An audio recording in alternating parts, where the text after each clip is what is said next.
একটা খুশির খবর আছে। কি খুশির খবর? টাকা লাগবে? পরীক্ষার ফি না তো জুতো ছিঁড়ে গেছে?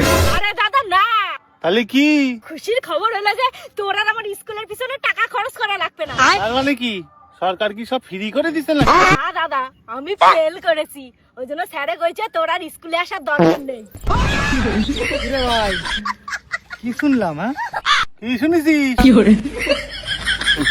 তোর বোনে তো রেকর্ড করিস রে, পুরো গ্রামে একাই 0-0 পাইছে। তুই আবার আইছিস কি কাটা গায়ে নুনের ছিটে দিতে? ওরে আমি আজকে ওই ফুচকা আলা মন্টুর সাথে বিয়ে দিয়ে দেবো না। এ দা, তুই জিরো পাওয়া মানে কি বুঝিস? না তুমি আমারে বুঝাও। জিরো মানে হলো একটা আবিষ্কার, মানে? আর জোয়ারটা জিরো আবিষ্কার করে বিখ্যাত হয়েছে না, আমি সেটা ধরে রাখার চেষ্টা করলাম। আর দাদা তুইও এইসব বুঝবি না, দাদার বন্ধু তুইও এইসব বুঝবি না। সমস্যা নাই, তোর বোন তোর মতোই হইছে। মানে মানে তোর ক্লাস 5 এর কথা মনে নাই? তুই ফেল করে তো পলাইলি, তোর বাপ তোরে গোয়ালে বাঁধে তুইলো। তুই পুরোনো কথা কি করতে টানতেছিস?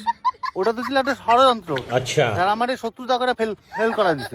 এ দা, সিক্রেট তো ফাঁস হয়ে গেল।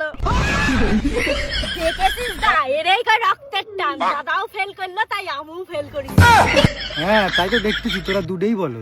আমি বলব না, দাদা বলদ। এ দা, আমার একটা টাচ ফোন কিনে দিতে কর। টাচ ফোন কি করবি তুই? আর টাচ ফোনে আমি দেখবো না পড়ে কিরম পাস করতে হয়। ফেল করেছিস ভালো কথা, তা মোট গ্রামের মানুষ জানলো কেন? আরে ভাই জানিস স্যার ভালো হইছে, এই কিরম ভালো হয়েছে রে? তুইও ফেল করতি, তোর বোনেও ফেল করছে, তার মানে গোটা গ্রামের মানুষ বুঝে গেছে এটা তোরই মায়ের পেটের বোন। মানে মানে এতদিন তো সবাই শিওর ছিল না যেটা তোর বোন। এ দা, কি আমার ফোনটা কিনে দে না, একটা প্রেম করবো। গেলি হান